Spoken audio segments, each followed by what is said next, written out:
СОНГ допрва ќе разгледува владината понуда за зголемување на платите од 10%, па ќе каже што понатаму. Синдикатот речиси цело претпладне дебатираше за тоа дали ќе го прифати овој предлог или пак ќе штрајкува. Првиот човек на синдикатот, Јаким Неделков, веднаш по состанокот за Алфа рече дека членовите деновиве ќе одлучат што понатаму и дали ќе излезат на улица.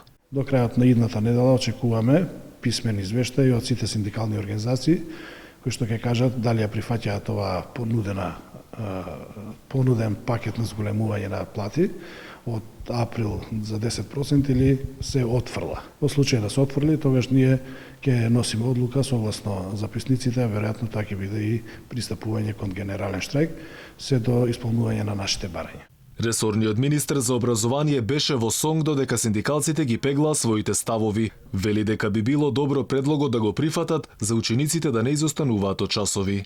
Платите да бидат покачени за дополнителни 10% од дејноста образование, почнувајќи од основно, средно, високо и наука.